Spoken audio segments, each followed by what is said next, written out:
प्यारे बच्चों, सभी को मेरा नमस्कार। मैं नवदीप कौर आज फिर से आपको घर से पढ़ाओ कार्यक्रम में मैं आपका फिर से स्वागत करती हूँ। बच्चों, पिछली वीडियोस में आपने कुछ नई नई चीज़ें सीखी हैं और आज मैं एक नया कंसेप्ट लेके आई हूँ आपके लिए और वो है मनी कंसेप्ट।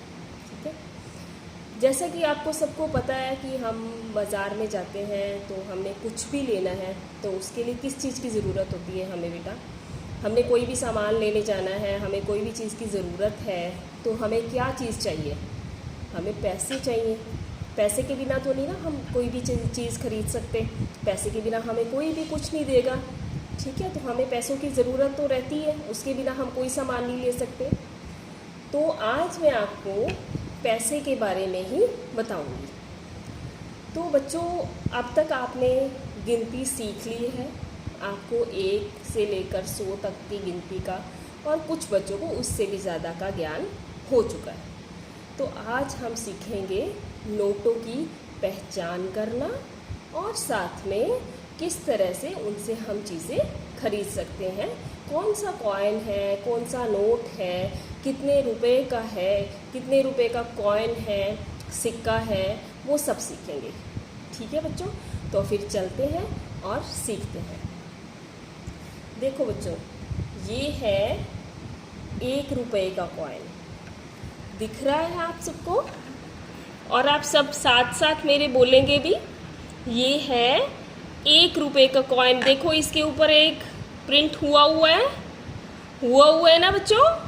ठीक है, तो ये क्या है? 1 रुपए का कॉइन है। ठीक है, इसी तरह से देखो, जिस सिक्के के ऊपर 2 लिखा होगा वो कितने रुपए का सिक्का है, इसका मतलब उसकी वैल्यू क्या है? 2 रुपए वैल्यू है इसकी। अगर इसके ऊपर 2 लिखा हुआ है तो आप 2 रुपए तक का सामान इससे खरीद सकते हैं। ठीक है बच्चों, इसी तरह से 1, 2 के बाद 3 और 4 का कॉइन नहीं होता। उसके बाद बच्चों होता है 5 रुपए का कॉइन।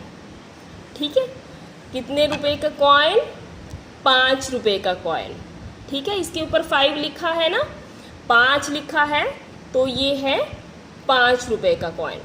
तो बच्चों 1, 2 और 5 इन तीनों के नोट भी आते थे, अब भी हैं, लेकिन अब वो चलते नहीं है। 5 रुपए का तो चलता है, 2 और 1 रुपए का नोट जो है अब नहीं चलता। ठीक है, उसके बाद आता है बच्चे 10 रुपए का सिक्का। कितने रुपए का है सिक्का? ये 10 रुपए का सिक्का है। और 10 रुपए के सिक्के के साथ इसके ऊपर 10 रुपए लिखा हुआ है ना, 10 लिखा हुआ है, 1 और 0, 10 बन गया। तो ये कितने रुपए हुए? ये 10 रुपए हुए। ठीक है, और 10 रुपए के सिक्के के साथ साथ बेटा 10 रुपए का नोट भी होता है। ठीक है, 10 रुपए का सिक्का है और 10 रुपए का नोट भी होता है। तो हम 10 रुपए से 10 रुपए तक का सामान आप खरीद सकते हैं। अब ये नहीं है कि आप 10 रुपए लेकर गए हैं तो आपने 10 रुपए का ही सामान लेना है। आप इसमें से 2 रुपए का भी, 3 रुपए का, 5 रुपए का, 7 रुपए का सामान ले सकते हैं। ठीक है, और 5 से लेकर 5 और 10 रुपए के बीच में 6, 7, 8, 9 इनका ना तो कॉइन है और ना ही कोई नोट है। ठीक है बच्चा, ये हो गया हमारा कितने रुपए का नोट? 10 रुपए का नोट। और इसके ऊपर कितने लिखे हुए हैं? 1 और 0, 10 लिखे हैं, तो इसकी वैल्यू क्या है? इसकी वैल्यू है 10 रुपए, राइट। इसी तरह से ये है 20 रुपए का नोट। कितने रुपए का नोट है ये? 20 रुपए का, क्योंकि इसके ऊपर क्या लिखा हुआ है?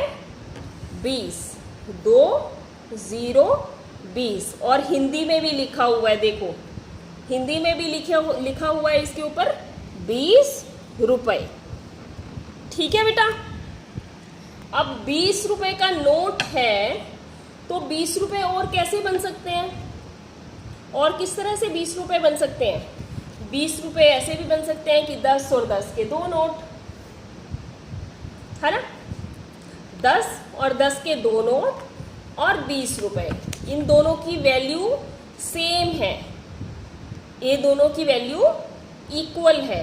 10-10 के 2 नोट और खाली 20 रुपए का नोट। अब ये नहीं है कि 10-10 के 2 नोट हैं तभी 20 रुपए हैं, एक नोट भी हो सकता है और एक सिक्का भी हो सकता है, ठीक है, या दोनों कॉइन भी हो सकते हैं, तब भी ये 20 रुपए बन जाएंगे।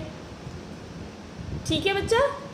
उसी तरह से 20 रुपए के बाद 30 और 40 का नोट नहीं होता, उसके बाद नोट होता है 50 का। ठीक है, ये इसकी वैल्यू क्या है, ये जो है जिसके ऊपर 50 लिखा हुआ है, ये इधर लिखा हुआ है, इसके ऊपर 50 लिखा हुआ है ना, ₹50, तो ये इसकी वैल्यू कितनी है, 50 रुपये। यानी कि इससे हम कितने तक का सामान ले सकते हैं, 50 रुपये तक का सामान ले सकते हैं। मान लो आप मार्केट में गए और आपने 20 रुपये का कोई सामान खरीदा, मान लो आपने 20 रुपये का साबुन खरीदा, तो आपको 20 रुपये, आपने उसको 50 रुपये का नोट दिया, तो आपको कितने रुपए वापस मिलेंगे, बताओ। आपने दुकानदार को 50 रुपये का नोट दिया और आपने उनसे 20 रुपये का सामान लिया, तो वो आपको कितने रुपए वापस करेंगे, वो आपको 50 में से 20 माइनस करेंगे, घटाएंगे, तो क्या आएगा, 30 रुपये। ठीक है, तो वो आपको 20 और 10 30 रुपये, इस तरह से वो आपको 30 रुपये देंगे। अब वो इस फॉर्म में भी हो सकते हैं कि एक नोट 20 का है और एक 10 का, या वो इस फॉर्म में भी हो सकते हैं कि तीनों नोट जो हैं वो आपके 10-10 रुपये के हैं, या 2 नोट 10 के हैं, एक कॉइन है, या फिर तीनों ही 10-10 रुपये के कॉइन हैं। ठीक है, तो आपने 50 रुपये दिए उनको और 20 रुपये का या 30 रुपये का सामान, तो आपने जितने का सामान लिया वो आपने जितने का नोट दिया है, मान लो 50 का दिया है, तो उसमें से आप घटाएंगे, तो जो भी आपके पास रिमेनिंग बचेगा वो क्या होगा, आपका बकाया, आपको वो वापस मिलेंगे, और साथ में वो 20 रुपये का सामान भी मिलेगा। ठीक है बच्चों। इसके बाद 50 के नोट के बाद 60, 70, 80 और 90 का नोट नहीं होता बच्चों, सीधा कौन सा नोट होता है, 100 का, 100, कितने हो गए, 100 रुपये। तो इसकी वैल्यू क्या है, इस पेपर की वैल्यू कितनी हो गई, इस कागज की वैल्यू हो गई 100 रुपये, यानी कि हम 100 रुपये तक का सामान इससे बाज़ार से खरीद सकते हैं। अब ये 100 रुपये एक नोट है, ठीक है, 100 रुपये वैल्यू है। तो इसी तरह से अगर 50 और 50 दो नोट मिल जाएं, तो ये क्या बन गया, ये भी 100 रुपये बन गए, क्योंकि 50 जमा 50 क्या होता है बच्चों, 100 रुपये होता है, 100 बन जाते हैं। तो 50 और 50 ये दोनों मिलके क्या बन गए भाई, ये दोनों मिलके बन गए 100 रुपये। ठीक है, ये दोनों मिलकर क्या बन गए, 100 रुपये। अगर आपके पास ये है अकेला नोट है, इसकी वैल्यू भी 100 रुपये है, और अगर आपके पास 50-50 के दो नोट हैं तो उनकी वैल्यू भी 100 रुपये है। ठीक है, अब इसके बाद हमारे पास 150 का नोट नहीं है भाई, 150 रुपये का नोट नहीं है। उसके बाद नोट है 200 का। लेकिन अगर 150 रुपये की हमें ज़रूरत है, या हमारे पास 3 नोट 50-50 रुपये के हैं, तो इनकी वैल्यू कितनी हो गई, 50, 50, 50, यानी कि 150 रुपये, यानी कि 150 रुपये। इनकी तीनों नोटों की वैल्यू कितनी हो गई, 150 रुपये।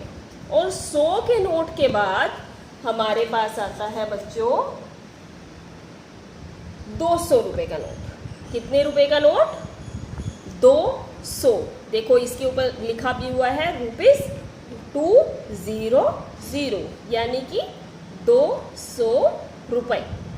तो इसकी वैल्यू 200 रुपये, यानी कि 200 रुपये की चीज़ आप इससे जाके खरीद सकते हैं, क्योंकि बाज़ार में जाओगे आपको बिना पैसों के कोई भी चीज़ नहीं मिलेगी। कुछ भी आपने खरीदना है, कोई शॉपिंग करनी है, कोई घर से रिलेटेड सामान लेना है, तो आपको पैसों की ज़रूरत है। तो बच्चों पैसों की ज़रूरत है तो आपको पैसों की पहचान भी ज़रूरी है, राइट। तो अब ये 200 का एक अकेला नोट है, तो 100 और 100 ये दोनों नोट मिलकर क्या बन जाएंगे बच्चों? ये दोनों नोट मिलकर 200 रुपये बन जाएंगे। ये 200 रुपये और 100 और 100 200 रुपये। और अगर हम इन सबको जमा कर दें, अगर हम इन तीनों को मिला लें तो क्या बन जाएगा? 200, 300, 400। कितने रुपए हो गए अब हमारे पास? 400 रुपये। यानी कि अब हम क्या कर सकते हैं, इससे 400 रुपये तक का सामान ले सकते हैं। और अगर इसमें हम 100 और जोड़ दें, अब तक हमने कितने 200 जोड़े थे और एक 200 जोड़े थे। 200 जमा 1 300 जमा 100 400 और जमा 100 और कितने हो गए बच्चों? 500 रुपये। इसकी वैल्यू इतने नोटों की कितनी हो गई? 500 रुपये, ठीक है। और 200 के नोट के बाद 300 का, 250 का, 350 का, 400 का, 450 का कोई नोट नहीं है। इसके बाद बच्चों सीधा है हमारा 500 का नोट, ठीक है। ये कितने का नोट है? 500 रुपये। तो इसकी वैल्यू क्या हो गई? कितनी वैल्यू है बच्चों इसकी? 500 रुपये। इसके ऊपर देखो लिखा भी हुआ इधर ₹500। यानी कि आप इससे 500 रुपये तक का सामान ले सकते हैं। और ये भी कितने हो गए? ये हमने लिए थे ना 200, 300, 400, 500। ये भी 500 हो गए और ये भी 500 हो गए, ठीक है। और अगर मैं इन सबको मिला दूँ तब, अभी तो हमें पता है ये 500 रुपये का नोट है अकेला, और ये 200 का है, और ये 100 के 3 हैं, और ये 500 बन गए। तो अभी मेरे को पता है ये भी 500 है और ये भी 500 है। लेकिन अगर मैं इन सबको मिला दूँ, ये सब है मेरे पास, एक नोट 500 का, एक 200 का, और 3 नोट जो है मेरे पास 100 रुपये के हैं। तो अब ये इनकी वैल्यू कितनी हो गई बच्चों? 500 में 200 जमा करेंगे, कितने हो गए ये मेरे पास? कितने हो गए? 700 रुपये। 500 जमा 200 700 रुपये। 100 और जोड़ा इसमें 800, 100 और जोड़ा 900, और 100 और जोड़ दिया। अब मेरे पास हो गए पूरे 1000 रुपये। 1000 रुपये। तो मैं इससे कितना सामान ले सकती हूँ? मैं इससे 1000 रुपये तक की शॉपिंग कर सकती हूँ। 1000 रुपये तक का सामान खरीद सकती हूँ, ठीक है बच्चों। उसके बाद 1000 रुपये का नोट भी होता है, वो अभी मेरे पास बेटा है नहीं अवेलेबल, तो मैं आपको फिर दिखाऊंगी। तो 500 और 500, 500 जमा 500, ये मिलकर ये भी 1000 रुपये है ना। अगर मेरे पास 2 नोट हैं, 500 और 500 के 2 नोट मेरे पास रखे हुए हैं, तो मेरी पास कितने रुपए हुए? मेरे पास हुए 1000 रुपये, ठीक है बच्चों। उसके बाद है सीधा हमारे पास देखो 2000 रुपये का नोट, ठीक है। ये कितने रुपीस का नोट है? 2000 का। इसके पीछे कितनी ज़ीरो है? देखो 2 लिखा हुआ है, उसके बाद कितनी ज़ीरो है? 3 ज़ीरो। कितनी ज़ीरो है? 1 2 3, 3 ज़ीरो हैं। तो ये कितने रुपीस हो गए? ये हो गए 2000 रुपये, ठीक है। अगर ये इस उसमें है फॉर्म में कि एक ही नोट 2000 का है, तो ये एक दूसरी फॉर्म में भी हो सकते हैं। वो कैसे हो सकते हैं? वो ऐसे हो सकते हैं कि मेरे पास 3 नोट 500 के हैं। अब ये कितने हो गए? 500, 1000 और 1500। ये 3 नोट तो मेरे पास हो गए 500 के, 1500, और मेरे पास 2 नोट हैं 200 के, और एक नोट है 100 का। अब इन तीनों की पहले बताओ वैल्यू कितनी हो गई? इन तीनों की वैल्यू क्या हो गई? 200, 200 और 100, यानी कि 500 रुपये। और अगर मैं इन सबको मिला दूँ अब देखो, ध्यान से देखना बच्चों, 500, 500 1000 जमा 500 1500 जमा 200, ये 200 का नोट है तो कितने हो गए 1700, ये 200 और हो गए, कितने हो गए बच्चों 1900, और ये 100 और एक मैंने और मिला दिया। अब ये पूरे 2000 रुपये हैं, और इसका एक अकेला नोट 2000 का भी होता है। ठीक है बच्चों, मुझे लगता है कि मैंने अगर आपको थोड़ी सी कोशिश करी है कुछ बताने की तो आपको ज़रूर समझ आया होगा। चलो एक बारी हम फटाफट से एक बारी रिपीट कर लेते हैं। ये है बच्चों 1 रुपये लिखा हुआ, 1 लिखा हुआ है तो इसकी वैल्यू है 1 रुपये। अब इसके ऊपर 2 लिखा हुआ है तो इसकी वैल्यू है 2 रुपये। इसके ऊपर लिखा हुआ है 5 तो इसकी वैल्यू है 5 रुपये। इसकी वैल्यू है 10 रुपये क्योंकि इसके ऊपर लिखा हुआ है 1 0 10 10 रुपये। और 10 रुपये का सिक्का होने के साथ साथ 10 रुपये का नोट भी होता है। ठीक है, उसके बाद होता है 20 रुपये का नोट, 30 और 40 का नोट नहीं होता। उसके बाद बच्चों होता है 50 रुपये का नोट, उसके बाद 60 70 80 90 का कोई नोट नहीं होता। उसके बाद बच्चों होता है 100 रुपये का नोट जिसके ऊपर लिखा होता है 1 और उसके पीछे होती है 2 0, तो वो क्या बन गया 100 रुपये। उसके बाद है बेटा 200 रुपये का नोट, ये देखो इसके ऊपर लिखा हुआ है 200 200 रुपये, तो ये कितने का नोट हो गया 200 रुपये का नोट। उसके बाद है बच्चों 300 और 400 का नोट नहीं होता, 500 रुपये। इसके ऊपर लिखा हुआ है 500, 2 0 हैं और आगे 5 है तो ये बन गए 500 रुपये। और ये है हमारा 2000 का नोट, 2 और उसके पीछे है 3 0 तो वो 1000 बन गए। जब 3 0 लगती हैं तो आपको पता है ना 1000 बन जाते हैं, 2 0 होती हैं तो 100 होते हैं, 3 0 होती हैं तो 1000, तो ये कितने हो गए 2000 रुपये। तो बच्चों मैंने एक छोटी सी कोशिश की है आपको मनी कंसेप्ट समझाने की।